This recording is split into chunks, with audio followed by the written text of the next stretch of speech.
Halo teman-teman, perkenalkan nama saya Dia Septalingga Pratiwi dengan nomor absen angkatan 94 dari kelompok 7.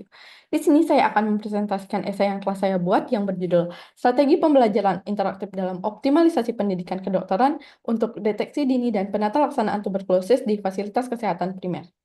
Selamat menonton! Latar belakang.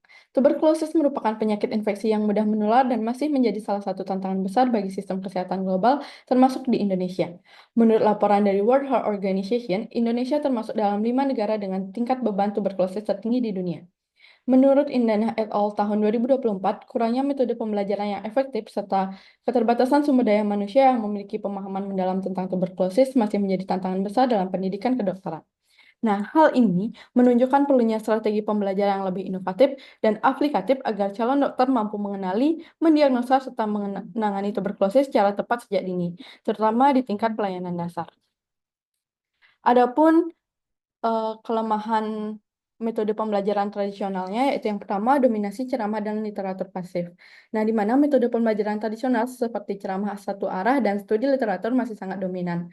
Pendekatan ini membuat mahasiswa cenderung pasif dan tidak terlibat aktif dalam proses pembelajaran. Kemudian yang kedua, kurang mengembangkan keterampilan klinis kompleks, di mana pendekatan konvensional belum efektif dalam melatih keterampilan penting seperti analisis gejala tuberkulosis, interpretasi hasil laboratorium, dan pencitraan, serta penentuan pengobatan sesuai protokol nasional. Nah, akibatnya, mahasiswa itu kurang siap menghadapi kasus nyata di layanan kesehatan primer.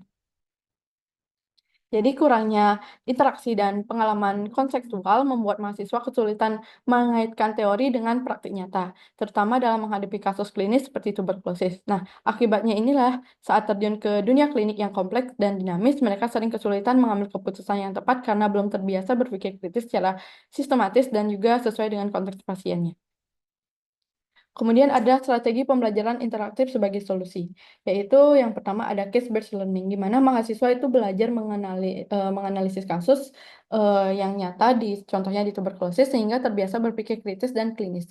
Kemudian ada simulasi klinis, di mana latihan langsung menghadapi pasien simulasi meningkatkan keterampilan dari praktiknya nanti.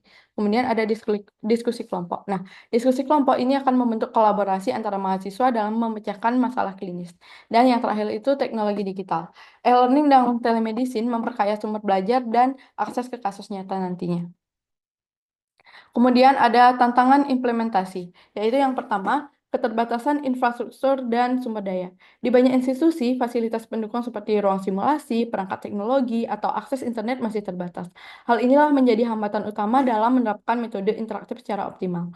Kemudian yang kedua itu ada dosen belum terbiasa dengan metode interaktif. Sebagian besar dosen terbiasa mengajar dengan pendekatan ceramah. Nah, perubahan yang ada, metode yang lebih partisipatif memerlukan waktu, adaptasi, dan juga kesiapan dari sisi dosennya sendiri saat mengajar. Kemudian yang ketiga itu kurangnya pelatihan tenaga pendidik dan dukungan kebijakan dari pendidikan.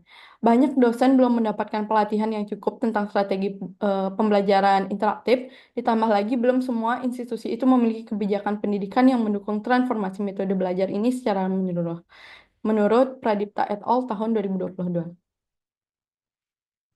Kemudian ada pun dampak positif metode interaktif terhadap pembelajaran tuberkulosis.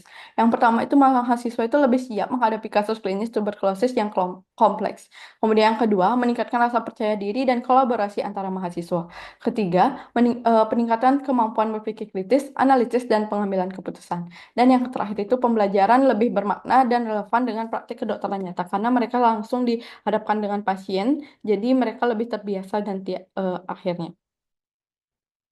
Kemudian ada rekomendasi implementasi. Yang pertama itu adalah integrasi strategi interaktif dalam kurikulum kedokteran. Perlu adanya integrasi metode pembelajaran interaktif seperti case-based learning, simulasi, dan diskusi kelompok dalam kurikulum kedokteran agar pembelajaran lebih aplikatif dan sesuai dengan kebutuhan klinis. Yang kedua itu ada pelatihan dosen dan penyedia teknologi pembelajaran. Dosen perlu diberikan pelatihan yang memadai agar mampu mengimplementasikan metode interaktif secara efektif. Selain itu, penyediaan secara teknologi seperti e-learning dan platform simulasi menjadi faktor penting dalam mendukung pembelajaran. Kemudian yang ketiga itu perlu dukungan regulasi dan pendanaan dari pemerintah dan institusi. Jadi, peran pemerintah dan institusi pendidikan sangat diperlukan untuk menyediakan regulasi dan pendanaan yang mendukung inovasi dari pembelajaran nantinya. Kemudian yang sangat penting juga yaitu yang terakhir, kolaborasi universitas, rumah sakit, dan fasilitas kesehatan. Kolaborasi antara institusi pendidikan, rumah sakit, dan fasilitas kesehatan primer ini sangat penting agar mahasiswa dapat memperoleh pengalaman belajar yang komprehensif dan juga kontekstual. Jadi dapat disimpulkan, strategi pembelajaran interaktif memiliki peran yang sangat penting dalam optimalisasi pendidikan kedokteran untuk meningkatkan deteksi dini dan penata laksanaan tuberkulosis di fasilitas kesehatan primer. Metode pembelajaran berbasis kasus, simulasi klinis, serta pemanfaatan teknologi informasi mampu meningkatkan pemahaman, keterampilan klinis, serta kesiapan tenaga kesehatan dalam menangani tuberkulosis secara efektif. Adapun referensi yang saya gunakan sebagai berikut. Baik, sekian presentasi dari saya. Mohon maaf apabila ada hal yang kurang berkenan. Sekian, terima kasih.